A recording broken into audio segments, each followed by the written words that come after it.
On a 27 Stuart Boatworks. As you can see, we're starting in Stuart, hometown of this boat, and we're going to cross north of Memory, and then we're going to keep going past everything. Just, you get the point. I'll show you the map. But the point is, I think it's about a 230 mile trip. It takes about 5.5 hours. I'll get more specific when I pull up our exact mileage. This is my wife, Madeline, and she's my second mate. There's going to be a couple boats crossing with us, I think. We've got a lot of guys out here right now, but it's a beautiful morning. It's blowing about 10 knots, so it shouldn't be bad. It's out of the west. This thing's got two, you can't see them, this thing's got two 300 Yamahas on it, and it's only 27 feet, so it pushes it. We can get up there about 60, but to keep a good gas mileage, we got to be around 35, 40 knots. So we'll see you in the future, and stay tuned. All right, so we're getting a little behind. Everyone's getting past us, but here's our final destination. You can see I have a point right here, Elbow Cay or Hope Town is where we're going to be finishing. We're checking in the customs in Spanish, and we're going to top off the fuel. This boat's got a 140-gallon gas tank, so we could essentially make it. It gets us about 300 miles of range, depending on the boat's sitting, but usually gets us about 300 miles of range. We get about 2.1 miles to the gallon. So we could make it. We're not going to risk it. We're going to stop in Spanish, like I said, get fuel, check the customs, maybe grab some lunch.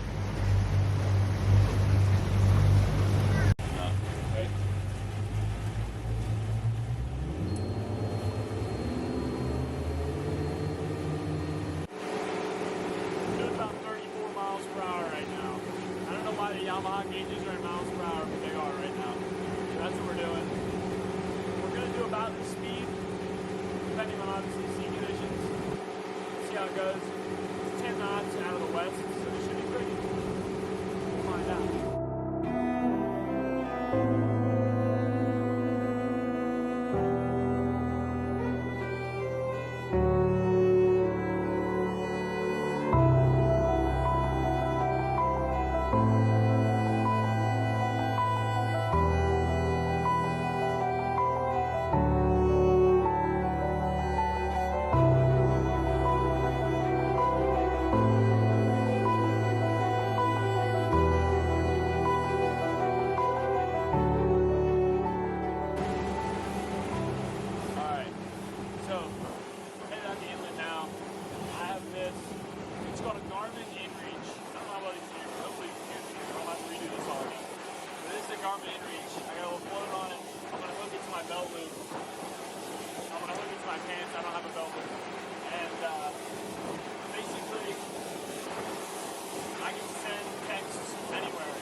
Update, we're in the middle of the ocean. We are, if you didn't know, we're 48.3 miles from where we started. We got 54.6 left till Mangrove Cay, and there's a possible rocket ship over possible. there on that. Not really sure, but I'd like to think it's a rocket ship because it's cool, and it looks like Elon Musk's little self-landy rockets. But who knows? Yeah, I have no idea. If you know, and it is a self-landy rocket ship, that's cool. But if it's not, and we're idiots, whatever that is. Yeah, maybe someone can tell us what it Yeah, it's actually getting is, because towed we're by kind of, we have no idea. But yeah, we've been running for an hour and 34 minutes of moving time. We have definitely not hit 50 miles per hour, so I don't see why that says that. But we've been going about 26, 27 miles per hour. It's a little choppier. You can see these tiny mountains that we're running over. Yeah, we only had a few miles of somewhat calm water, and now it's a good chop. But it keeps it interesting. We're avoiding mountains, is what you call them? Yeah, yeah. I like that. Like that. That's a mountain, yeah. It's a good thing we left today because the rest of the week is only 2 to 4 knots of wind, so I wanted to make sure we got our chiropractor adjustment. Yeah, this is our natural chiropractor. Yeah, you can see that. We don't need a chiropractor. Yeah, once we get on the bank, it's a west wind, so it should die off. We should have beautiful weather. Perfecto. But we'll see. Next update could be us upside down, so we'll see. We just crossed onto the bank. We still got about 30 miles to our first waypoint, but those guys over the shark boat, they do a lot of research on the bank. They're sitting right on an edge that goes from anywhere from like 60 feet to like 300 feet. Obviously it's good for sharks because, you know, there's a lot of fish that come on to sit on the reef. They come off that deep water and so that they get a little bit of pelagic, they get a little bit of inshore, whatever you want to call it. A lot of reef fish. But you can see now it's gotten a lot prettier. But now I got to start paying attention because it's going to get shallower and shallower. And there's heads that come up to only about a foot below the water. And you can lose the lower unit really fast doing that.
What's up, everybody? We have made it to Spanish K to refuel.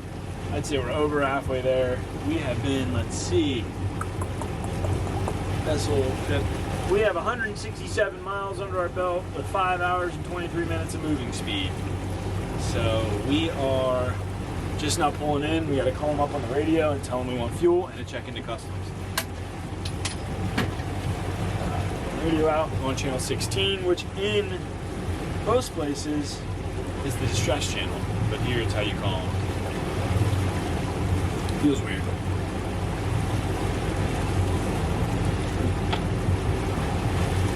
That boat behind us might be calling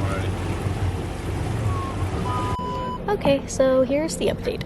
So we made it to Spanish K. The only problem is we found out that there is no more gas. So we're in a little bit of a predicament.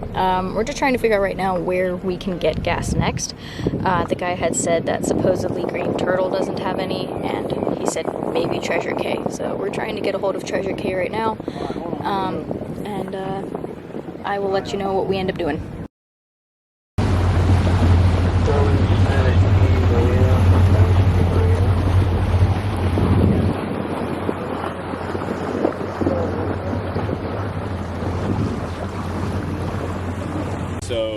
We're going to the next island over, and we got cleared to go get fuel.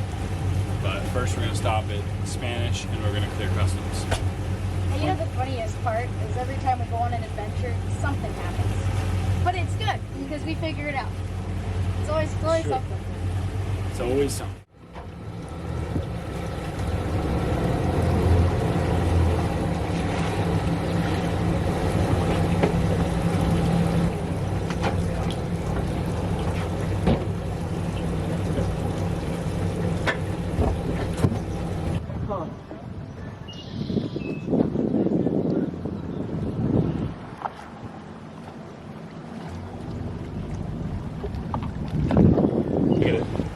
You're out of fuel, pal.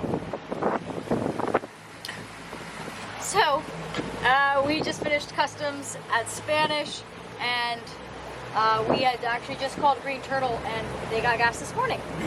So, Yeah, usually the fuel boat comes on Thursdays, but I guess Green Turtle is special. They got fuel today. Yeah, So we called them and I asked them, and they said, got it this morning. So I said, we're getting it right now, because we're not going to risk. If you, now he showed you, here, I'll pull up the fuel real quick. let's turn this thing around. We're out.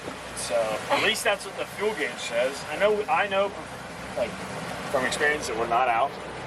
We've only used 100 gallons. We should have about 40 gallons left. This boat holds 140, like I said earlier, but it is sketchy to think that our system says we are out of fuel, which is weird. Or gas, whatever you want to call it.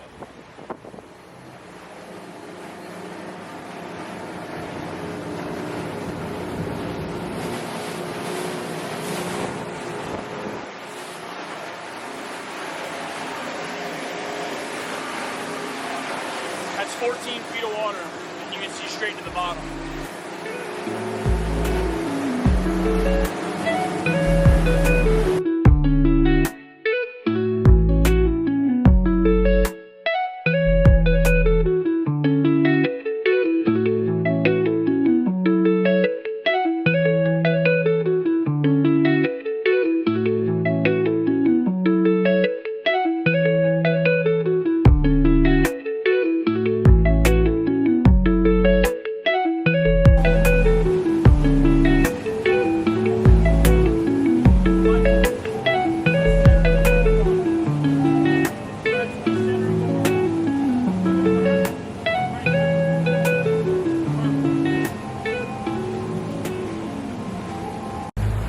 Alright, we're leaving Green Turtle.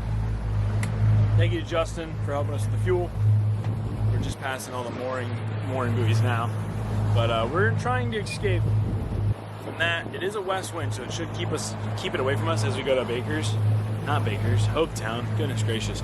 But there is that right in front of us. So we threw the Sea Wings on. These are called Sea Wings. We were gonna show you how to install them, but they're kind of a pain in the butt, and we were doing it while we were getting fuel.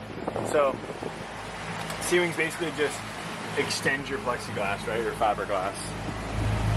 Isinglass. Oh my goodness gracious. It's been a long day. You zip it up here, it extends it so, you know, some of them go all the way to the ground, but ours just kind of go here just to kind of get the majority of it, right? So you can still go under them and everything. But yeah, so we'll see how they work. Here's a view from the front. I have never personally used them, but they look like they're gonna work fine. So we're leaving, we're headed out, and we got about, I think, you know what, I'm not gonna lie to you, I'm not gonna tell you, I'm just gonna go look how much we have to Hopetown. Be right back. Alright, update. We have a complete 6 hours and 19 minutes of moving time, 6 hours and 54 minutes of total time, so that includes when the boat's just sitting idle. Our max speed, again, I don't know why it says 54.5.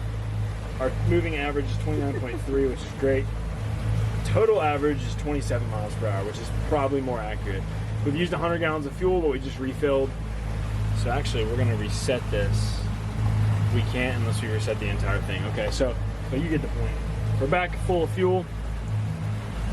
You go here, good fuel. You can see, that was at 100. It's down to 88, I don't know why, but it, That thing's so messed up. yeah, it's I mean, it dumb. said that we were out of gas and we were still going, so. We still have like 30 gallons left. But you can see now it says about 120. It fluctuates whether I stand on this side or the other side, so see. But we're out of here, we're gonna get going before that gets us. We're beating the storm so far. But we'll see how that goes. So Justin told us that we weren't going to need our sea wings because it was not going to rain.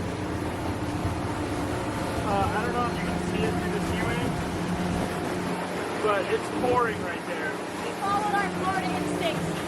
Well, we also have a radar that says it's going to pour, and it's pouring right there, a lot. Like a lot. Like right in front of us.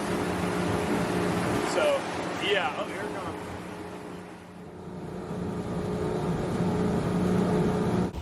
After 8 hours and 217 miles, we're here! Yeah! Well, ladies and gentlemen, we have made it to Hopetown. Absolutely beautiful. We just pulled in. We're here to figure out what slip we're getting, and then we're gonna drop the boat off, and then we're going to my buddy's house. They're over here also to stay for the night, and then we fly home in the morning. There will be some festivities, so stay tuned. Welcome back to Behind the Camera. We are here to talk about the history of Hopetown. What you're seeing here is the long road on the edge of Hopetown, and this is the first fire department. They actually have a volunteer fire department on the island that has a boat and a couple fire trucks. Here's some facts about Hopetown. 1785, it was established by 4 settlers. Those 4 settlers were Great Britain loyalists. They didn't want to go back to America, so they found the beautiful island of Hopetown. After they did that, they started to figure out how we can make money. The first way they made money was during World War I. Ships were wrecked off of the Elbow Cay Reef, which is still there to this day, obviously, and it's a very pretty reef, but ships would wreck because they didn't have the lighthouse. It wasn't until 1863 that the lighthouse was established and stopped ships from wrecking on the reef and hitting the island. In 1922, after the war was over, ships and freights stopped moving as much, so they stopped getting as much imports and exports from and to the island. In 1923, a diesel-powered mailboat was established that would go from Hopetown to Nassau to bring people and supplies, making it easier to build on the island and live on the island for long periods of time. Despite all this, Hopetown still had a very hard time growing due to the economy and due to the area it was in. Exporting and importing cost so much, all that. At this time, there was no tourism, not until 1959 when they built the airport. It allowed tourism, it allowed yachtsmen to come into the harbor and fly out if they needed to. It allowed people to fly in and out instead of doing the, back then, trek that could take a long time. Nowadays, it takes about 6 hours, down all the way to like 4 hours, depending on the boat you're on, and it's just much easier. But back then, it took a while, so people flying in just made it easier for people to build resorts, people to build winter homes, and tourism spiked, and the island grew to what it is now. Even after tourism, a lot of people remained fishermen and remained doing commercial fishing for the island, for the restaurants, for the resorts, and all that. And still to this day, you can find Abaco dinghies all around the island, and it's really cool. It wasn't until the last half of the 20th century that they received mainline power. The power, even to this day, if you go to the island and visit, actually still has a hard time staying on and supplying all the homes and people there during the season. And even now, the island is really mainly walking, biking, and golf carts. A lot of the vehicles on the island are older or are barely used in general. It's a lot of K-trucks, mopeds, golf carts, and bikes. Alright, it's editing, Dawson. I didn't film an outro. Well, I did film an outro on my phone. I'm still learning. This is our first video we've ever posted. There'll be many more to come, many more adventures. It'll just be a little bit of everything. Fishing. We might do some fishing. No, it's a little bit of the boats, fishing, outdoors, hunting, a little bit of everything. It'll be great. It'll be fun. There'll be some weird videos thrown in there just of different things, of hiking and stuff like that. It'll be mainly outdoors. But this is an outro. I appreciate you guys watching. That's all I got for you. I appreciate it. Shout out to Hopetown. We love you guys. We'll be back soon. And stay salty.